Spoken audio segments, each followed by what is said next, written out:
To the people of LaPorte, Indiana, Belle Gunness seemed like a quiet woman, a hardworking widow, a mother, a pillar of her community. No one suspected a thing, but beneath that calm exterior was a ruthless killer. For over a decade, men began to vanish. Most of them were from out of town, strangers. Some came seeking work, others looking for love. They were last seen answering an ad placed by a woman named Belle Gunness. Their bodies, if found at all, were buried in her backyard. The truth was worse than anyone could imagine. Belle Gunness did not just kill, she lured men to their death. It all started in the late 1800s. Belle was born in Norway and immigrated to the United States. She eventually married a man named Mads Sorensen.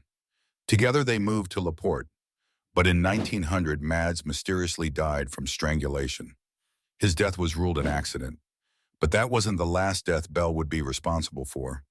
Shortly after Mads' death, Belle began placing ads in newspapers. She was seeking suitors, men who would marry her and help with her farm. She promised them love and a new life. But what they didn't know was that Belle had a much darker plan. When the men arrived, she welcomed them with open arms. She gave them food. She offered them work.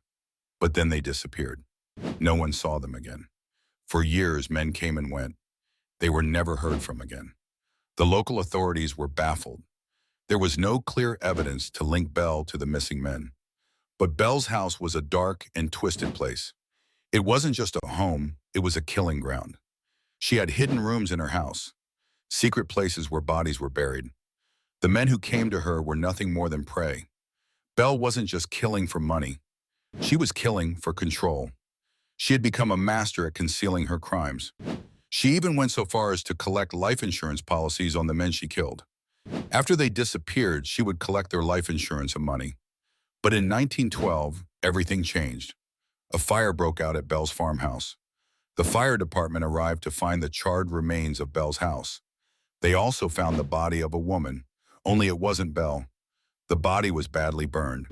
But there were pieces of clothing that led the police to believe it was Belle. There was just one problem. Belle's children were missing too. At first, they thought she had died in the fire. But after a closer inspection, police realized something didn't add up. The body didn't match Belle's description. The authorities were suspicious. They started digging into Belle's past, and what they uncovered was horrifying. It didn't take long for police to find the buried bodies in her backyard. They discovered remains of men. Some had been buried for years.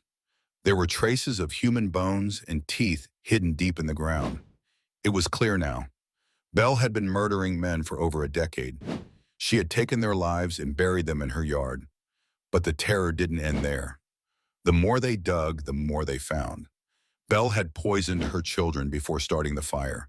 She had killed them to cover up her crimes. Belle Gunness had been on a killing spree for years, using her charm to lure men to their deaths. She had killed at least 12 men, but some experts believed the number could be much higher. And yet, despite the evidence, Belle was never found. Some believe she died in the fire, but others think she escaped and went into hiding. No one knows for sure what happened to Belle. There were even rumors that she fled to Chicago, started a new life, and continued her killings there. Her name still haunts LaPorte, a woman who fooled so many. But her true body count may never be known. Her legacy remains. Belle Gunness is remembered as one of America's most infamous female serial killers. In the end, Belle Gunness got away with her twisted game. But the terror she caused still haunts LaPorte to this day. Follow for more true crime stories.